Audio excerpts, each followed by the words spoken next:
Welcome back to the channel. We're here at Calypso. She's been uncovered and we're about to start our spring maintenance routine, so come on along.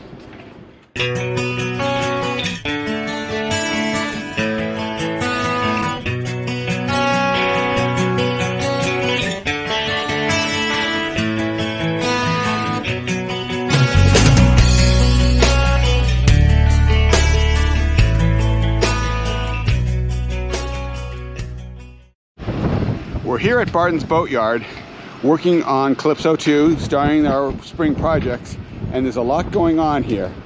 They're launching boats at a steady pace. They just launched one with the forklift, and before that they used the travel lift. So you can see it's a hubbub activity, and we're going to start our projects. If you enjoy this kind of content, make sure that you subscribe and you smash that thumbs up button and hit the bell so you get notified when we put out new content. We have more boat reviews coming up from our trip to Cape Yachts last week, and we will take you along as we get Calypso II ready to launch. So let's get into it. So here she is. Not looking too bad after her winter coverage. So you can see one of the things that we will be doing is having the boat bottom painted. We brought paint with us for the boatyard to use. Recall last season we did not paint the bottom. We just didn't get a chance when we picked the boat up in Maryland, and that proved to be a little challenging because the bottom got pretty covered and we had to have a diver go in and clean it up. So let's just take a quick walk through, see how Calypso's doing. Here we are in the cockpit. She's actually fairly clean. We have to still put the canvas on upstairs on the bridge. All right. This is the first look of the salon after the winter. The carpet is not down.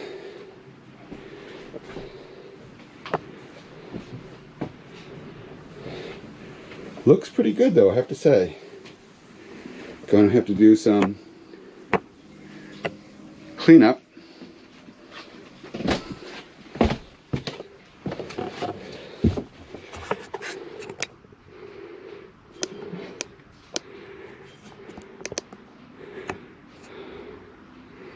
Here is the port cabin.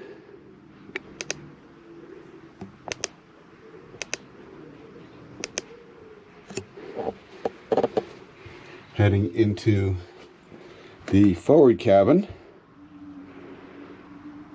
Nothing really looks amiss.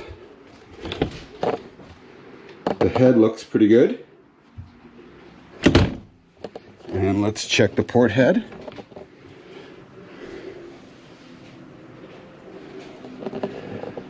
Not too bad, nothing leaps out as a problem. Check the refrigerator.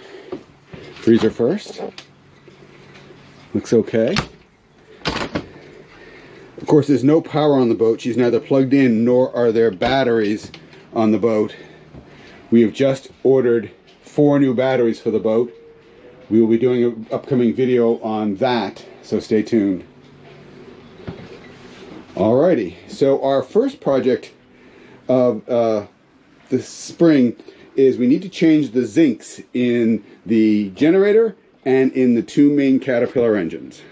So we're in the engine bay of Calypso II, looking at the starboard engine, and what we're looking at are the anodes. There's a couple here, there's a couple back here, and there's a total of 11 actually. And I bought a kit, and essentially what they are is they're anodes that go in the stream of the coolant. And just like anodes on your hull, they are sacrificial. So to the extent that there is corrosion, in the anodes sacrifice and corrode first before the parts of the cooling system. So now we are going to see if we can get them out. Here's hoping.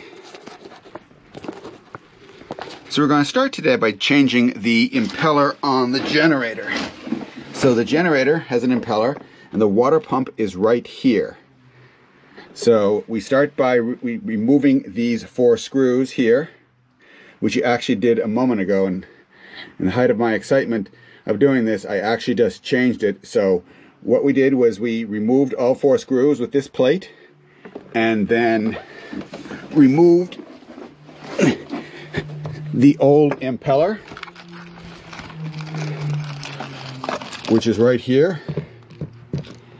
Now what I did was I marked on the housing what direction it turns. As you can see, the impeller fins are turned. So what you want to do when you put it back in, you want the impeller pins. In this case, you can see the impeller was turning. Actually, it belongs this way. It goes this way, basically counterclockwise, because that's how they were when I took it out. And you want the fins to be bent in that same direction, so when it starts, it doesn't have to flip them back. So I pulled it out with a pair of pliers. This is fairly small. A larger impeller would need an impeller puller, but this one did not. I used a pair of needle nose pliers and slowly worked it out. And as you can see, the impeller is not in terrible shape, which is actually good. You wouldn't want to open it up and find an impeller that's totally deteriorated. And I put the new impeller in, and what I used was typical household soap. You need some sort of lubricant to get it in, and you want a water-soluble lubricant. You don't want to use any oil or petroleum-based product. Because when the water gets in, you want it to flush that away. So I basically coated it with dish soap, and then, as you see, there is a keyway right here. Hopefully you can see that. And that keyway has to line up with a corresponding key on the shaft of the water pump. So what I did was, once it was coated, I crunched it up in my hand, and I kept turning it in the housing, and in doing so, I slowly conformed the impeller blades into that shape that I wanted until the keyway came around and it lined up with the key, and then I was able to push it in.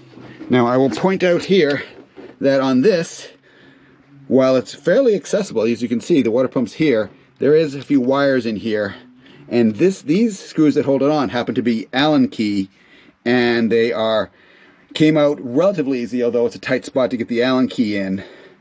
It's not unusual for water pumps to be pretty inaccessible, but in this case, it was right here, so I was able to work that impeller in, and now I'm in the process of tightening up.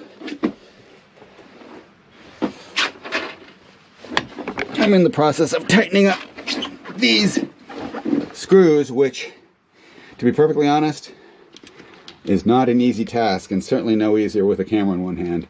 But we will try to do it. Problem is, my hands aren't that big, but there's still not a lot of room in here. So I'm going to put the camera down, and then I'll be back. So the next thing that we want to do is we want to replace the anode on the generator. Now, if I recall, it is up in this area here. See my finger? Maybe not.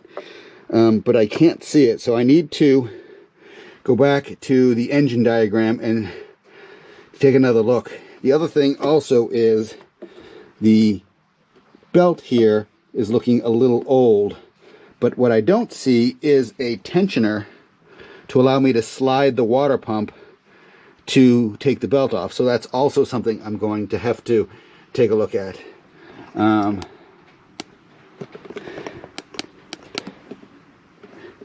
You can see here, this is where the batteries were, and that's where she takes 2 starboard, 2 port batteries. Back in there is the hot water tank. Let's see if I can adjust here. There you go. There's hot water tank. That is the battery charger. And there is a water tank behind the generator. You can still see that's stainless. Of course, here are the Raycor filters. Those are for the port side. I am going to buy some more. I put 4 brand new ones in the end of last season, and you only use 2, so don't need to replace them, but I will switch over to the other side for this season. So that's where we are right now. I think we're going to wrap this video up. I have some more studying to do. I have to see if I do have the right tools to do the impellers and the anodes on the cats. I was able to remove a couple of the anodes on the main engines, and when I did so, the anodes themselves separated from their caps, which is what they're supposed to do, but they're not supposed to come apart in pieces. They separated, and the part that they essentially just screw into a brass cap, and the anode twisted off, which means now that I either need a new cap or I have to drill that out. So that's something I might need some assistance from the boatyard to do. I don't know if I don't have the right tools to drill that out for sure. And maybe I just need to buy a new cap for that one. So we'll check that one out as well. So I think we're going to wrap it up here. Hope you enjoyed our first semi-successful spring commissioning. We did get the generator and impeller changed. So we'll put that in the wing category. And overall, the boat doesn't look bad. So we will see you next week. Thanks for watching.